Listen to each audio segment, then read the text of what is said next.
This is TLV1.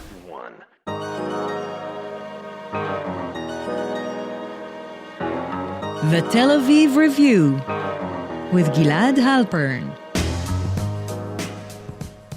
Hello and welcome to the Tel Aviv Review, a program dedicated to the word, to the thought and to debate, brought to you by the Van Leer Jerusalem Institute, which promotes humanistic, democratic and liberal values in the social discourse in Israel.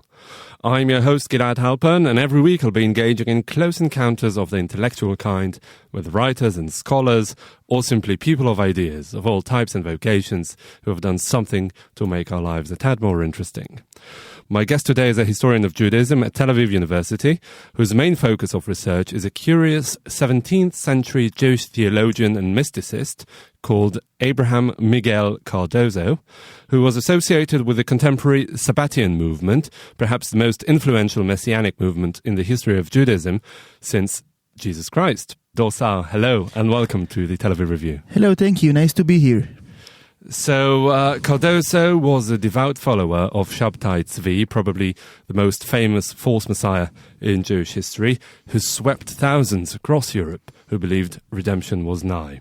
What can you tell us about the movement and Cardoso's affiliation with it? Well, the movement was associated mainly in 1666 when Sabbatai Zevi and his prophet Nathan from Gaza, they declared that Sabbatai is the true Messiah of the Jews. There were 2 months which the whole Jewish world and the Christian world believed that Sabbatai is the true Messiah. Unfortunately, Sabbatai lived in Izmir, the main center of the Ottoman Empire, and the emperor, the Sultan, didn't like it at all. He put Sabbatai in prison. Later, he chose either he will be dead, the Sultan will kill him at that moment. It wasn't just a threat. It was a real thing that would happen. Choice number 2, Sabbatai will convert himself to Islam. Which he did. Which he did, yes, because, a Messiah which is dead, this is something we knew, yes, like Jesus Christ. Mm-hmm. We can handle this thing. We can make him a saint. Mm-hmm. But Sabbatai Zevi didn't choose. But what was really the background to Sabbatai Zevi's emergence as a potential Messiah? We need to understand the period and the place.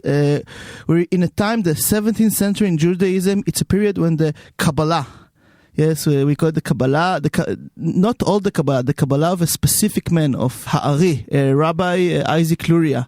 Mm-hmm. It was one of the strongest beliefs between all Jews, not just people who believed in Sabbatai Zevi. Yes, and even after all, until today, people still believe in this certain of Kabbalah, of Hari.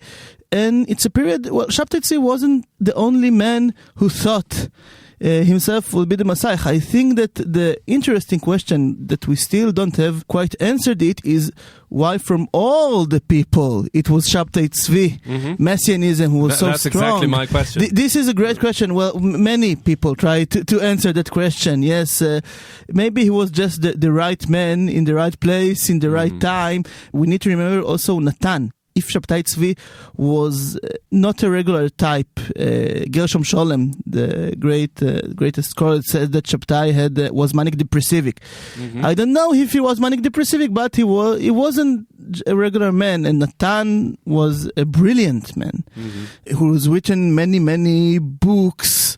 So that's the thing. He had some scholarly and theological underpinning, not just follow the mainstream following him. Well, Sabbatai was charismatic, yes, but also he had Natan, and Natan made a great propaganda for Sabbatai. I can tell you, before we will talk about Cardoso, I can tell you that in the end of his life, Sabbatai Zevi didn't believe anymore that he himself is the Messiah. He thought, he's not the Messiah anymore, but Natan and all his followers still believe. Including Cardoso. Well, we'll talk about what Cardoso thought about Sabbatai Zevi. It's something interesting. So now, other than Sabbatai Zevi's phenomenal political skills. I'm sure that his charisma played a huge part in it. What were really the theological underpinnings that Nathan of Gaza and Cardoso and other intellectuals who supported Sabbatai brought to the table? Well, now we need to understand what happened after Sabbatai converted himself to Islam, because before that there wasn't any Sabbatainism, because if everyone believed that Sabbatai Zevi is the Messiah, okay, so what is it? But is it true that everybody believed that he was the Messiah? Most of the Jews, there were 2 months, the summer of 1666, before Sabbatai Zevi converted himself to Islam, but after he declared himself for the Messiah, there were 2 months which people believed, most of the Jews believed that Sabbatai Zevi was the Messiah. It was even written in the Christian newspapers. Just imagine, you woke up a morning and you open the newspaper and say, well, the Messiah of the Jews has arrived. And there are many weird news that he freed the lost tribes of Israel, came with an army to conquer the land of Israel from the Ottoman Empire, something, and it's in the newspapers. Yes. It's not just weird people. So the Sultan was pretty brave to face up to the Messiah. Yes. If everybody believed he was the Messiah, if it was true, the Sultan would be in great trouble. But don't forget, he is the Sultan of the Ottoman Empire. And after Sabbatai is converted himself to Islam, this is the moment when the Sabbatainism movement is born. Because after that, most of the Jews, they left Sabbatai. They were very ashamed. There was even a cover of everything that people written for Sabbatai. They deleted it, they covered it, they want to forget it. But there was small groups of people, leading by people like Nathan and Cardoso, who still believed in Sabbatai. And, you need to explain, if Sabbatai Zevi is the real Messiah, why is he Muslim? Maybe there is a secret in here. Something we need to understand. Yes, it's also very typical to the thought of the Lurianic Kabbalah of Ha'ari. There's something secret here. We need to it's mystical. Mystical, yes, very mystical. Don't look at it as, okay, he's a liar. There is something other in here. And so they're starting to write theology in order to explain why is the Messiah. For example, a common theology of Sabbatainism is that in order to bring the end of days, the Messiah first need to go to the deepest and darkest and the most evil status there is, yes, from this very, very low status, yes, we bring... So it was like a test or something? It was not a test, it's like the way things should work, okay, in order to be in the most high places, yes, in the most holy places, we need first to be in the most darkest, most evil places. Right. Yes, this is the thing. And what was the inspiration that Cardoso drew from Kabbalah, from mysticism? Okay, so we need to really now understand the world of Cardoso, because it's not only Kabbalah. In people like Nathan, it was mainly Kabbalah, Judaism as we know it, yes, Talmud. Okay, so let's talk about Cardoso's biography. Is something, yes. He was born in Spain as a converso, as a Christian, and rediscovered his roots only as an adult. Not quite. When he was 6 years old, he told us, he writes some letters, he told his people who followed him that when he was 6 years old, his parents told him he was Jewish, but he wasn't allowed to say it. He was lived in Spain. It was a great danger to be a Jew in Spain in the 17th century. After he went to Venice, when he was 22 years old, in Venice, in Italy, you can be a Jew, it's fine. Then he revealed himself as Jew, he is, and his brother, Isaac. And then he chose himself a name, his Jewish name. Until then he was Miguel Cardoso, now he's Abraham Cardoso. And he has knowledge not only in Kabbalah, he learned theology, he learned medicine, he was a doctor. Right. Okay, and he learned in the universities of Spain, and he had quite well knowledge with the Christian theology. It is something I write about now. How I write about. We'll get to that in a second. Yes. So it's not only the world of Kabbalah; it's the world of Christianity. It's the world of science. It's the science revolution. We're in the 17th century now. It's a world where people start to think about some divine universal power, not a God only for the Jews, only for the Christians, only for the Muslims. There's some universal power, we call it deism. It's really the very early stages of modern thought. Yes, it is the early modern period. And Cardoso is not only a follower of Sabbatai Zevi, he's a man of the early modern period. Mm-hmm. And what does that mean? So he's a Renaissance man, so to speak? He has broad horizons? Yes, he's a doctor, he's a theologian, he knows Christian and he knows Judaism, he knows Kabbalah. All of the early modern period is in the head of this man. Mm-hmm. And he wasn't the only man with all that thought, but he was the only man with that knowledge who supports Sabbatai Zevi. Yeah, so that's exactly my next question. What was it about all this broad knowledge, and really he was a cosmopolitan man by every standard of the period, that brought him to support Sabbatai Zevi of all people, even after he converted to Islam? Well, my theory is that, first of all, Cardoso, he believed that Sabbatai Zevi was the Messiah, but first of all, he believed that himself will be the Messiah. He thought that he is also the Messiah. Now we need to understand there is how many other? There is a Jewish tradition who talks about two Messiahs. One, the one we all know, is Mashiach ben David, Messiah who's related to King David, yes, from the Bible.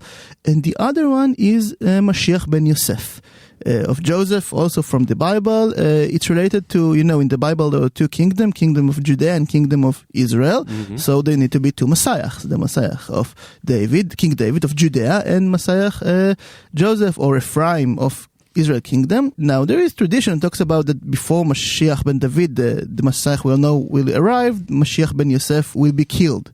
Mm-hmm. So it reminds Christianity. It's eerily familiar. Yes. There's some other tradition. Don't talk about Mashiach ben Yosef. But Cardoso, when Sabbatai Zevi arrived, and he is apparently Mashiach ben David, well, there is a question. So if this is the Messiah, yes, Mashiach ben David, then who is Mashiach ben Yosef? Mm. And Cardoso think that he is Mashiach ben Yosef. He will be the one that will tell you the secrets of the divine, of the God. If the thing that Mashiach ben David, yes, Sabbatai Zevi, should do is to declare himself the Messiah, to bring a great political change, well, the thing that Mashiach ben Yosef should do is more theological, more religious thing. And I think that he thought maybe he's the Messiah from very early time, and all this thing of Sabbataianism, it fits. Mm-hmm. It fits to his own character. It fits to what he thinks about himself when he was very, very old. By the way, he was killed by his nephew. Right. Yes. When he was very old, he writes that there were a period that he didn't believe in Sabbatai Zevi. He thought, well, maybe Sabbatai Zevi is a false Messiah. Mm-hmm. We shouldn't believe in him. Did he, by the way, believe in Sabbatai Zevi to his dying day? Yes. He so believed. that was decades after. Eventually, he believed in Sabbatai Zevi. We need to understand it. But after, in his end of days, he writes that, well, there was a period he wasn't so sure. Uh-huh. He was sure that he himself is the Messiah. Also the Messiah, but Sabbatai Zevi, he wasn't so sure because, yes, Sabbatai Zevi was kind of a weird person. And Cardoso wasn't weird. He knows. Actually, interestingly enough, they never met. It depends who you ask, because if you ask Cardoso, he met him, but it was only after Sabbatai Zevi was dead. Right. Okay. And he met his spirit, and he talked to him. He saw his spirit on the moon, together with Hari and Natan. He saw all of them on the moon. No, but really, they didn't. Yeah. I think most of us would say they never really met. He wrote to him. I don't know if Sabbatai wrote him back, but Cardoso wrote to him. Yes, and they never met. And this was the problem of Cardoso, because unlike people as Natan, who knew Sabbatai Zevi and they met several times, and other people in the Sabbataianism movement who met Sabbatai Zevi several times and lived with him, Cardoso never met. Yet he achieved a certain status in the Sabbatian movement. Well, we sit now and talk about him, so it means yes. No, I'd like to take it to really what is really the focus of your research, and that is maybe the interreligious themes in Cardoso's thought. You said that he was very familiar with Christianity and Islamic theology. What can you tell us really about the inspiration that he drew from those religions? Well, we started with Christianity because Cardoso was Christian and he knew very much about the Christianity, and we need to say that he hated the Christianity. He saw it as the root of all evil in the real world and in the cosmic world. Yes, we have fights of the God. He wasn't really the only Jew to think that, right? No, of course not. Yes, he take the tradition of Judaism, who doesn't see Christianity as something monotheistic, even because they believe in Jesus and the Holy Spirit and Maria. This is some gods. Yes, it's not monotheism according to Jews, but he take it to his own unique world, because he is himself also is Mashiach ben Yosef, we need to remember, and his job will be also to eradicate all the Christians and the Christianity from the world. Okay, very radical thought. An ambitious thought. We need to remember, yes, Jews was very careful about writing this thing. Maybe they thought about it, but writing it, tell about it, yes, to all the... It's true that most of his time... He wrote that when he was living in Venice? No. This was the point I wanted to say. His early life was in Europe, yes, in Venice, in Spain, but when he was, I think, 25 years old, he moved to the Ottoman Empire, and he lived between North Africa and Turkey, what we call today Greece. So he was under the Ottoman Empire, so it wasn't so dangerous. A Muslim fear. Yes. We need to say his enemies were, his real enemies in his life weren't the Christians, they were all the Jews who hated him for the things he wrote about. Sabbatai Zevi is the Messiah himself as the Messiah. So it wasn't so dangerous to him to write something against Christianity, but nevertheless it was very radical. And yet we need to understand that he was born and raised as Christian. We can talk about some psychological theories. And what was his take on Islam? His take on Islam is very different, a much more tolerant take on Islam. We need to remember Sabbatai Zevi converted himself to Islam. Yes, you can't say that Islam is the root of all evil, because the Messiah now, it's true, yes, it's a kind of a secret. We need to understand he is not really a Muslim, but he is a Muslim in the real world. People see him and see him as a Muslim. People convert themselves to Islam after Sabbatai Zevi, and Cardoso, by the way, hate it. He write against conversion. He think only the Mashiach ben David, the Messiah Sabbatai Zevi, should convert to Islam. All the rest stay Jews. Right. It's interesting. Like he says that Muhammad, the prophet of the Islam, was born as Christian. Yes, but after that he led a revolt against Christianity and against the Pope. It's a very, I would say, free view of history. I'd like to ask you, what really, how seriously was it taken after Sabbatai Zevi converted to Islam? Because he went on, he lived for another 4 decades or so after Sabbatai's conversion, during which he was still promoting Sabbatianism. Well, I can't say he was very much successful. He had a group in Izmir, and the prophet of his own, like Sabbatai had Natan, he had a prophet of his own called Daniel. He had a group of believers in Izmir. He writes to them, but it's one group. We know about it. From every place he goes, Jews vanish him. He has death threats on him and his family. Most of his family died from diseases. Yes, although he was a very rich man. He says he was a rich man. We don't. No, but apparently he was a rich man. He was a doctor, after all. And it's funny because he writes against conversion to Islam and to other religions, but there is a group of Jews called, until today, Donme. They converted themselves in the 17th century to Islam. They lived until today. In Turkey? In Turkey, very few. I met once. One was Hef Dunme. Yes, he lived in the United States. The Dunme converted himself to Islam. Cardoso saw it as an awful, evil thing. But the funny thing is that the Dunme themselves think that Cardoso is a real prophet. They believed in him. I think that really the fact that he is still remembered and talked about for centuries after his death says a lot. Yes, it says a lot. Yes, of course. But I'm afraid this is all we have time for today. Dor Saar, thank you very much for coming in today. You're a historian of Judaism at Tel Aviv University and a specialist of the 17th century Jewish theologian and mysticist Abraham Miguel Cardoso. Thank you very much. Thank you. That brings us to the end of our show today. Thank you very much for listening. Also, big thanks to Alex Benish, the technical producer of this show. I'm Gilad Halpern, signing off here in Tel Aviv. Do join us again next week for another edition of the Tel Aviv Review. And until then, goodbye. איך טלפון אחד קטן מעורר שוב געגוע, איך מתוך הסדק מבעבע תעתוע, בדיוק שחשבתי ששכחתי ואיך שנגמלתי התמכרתי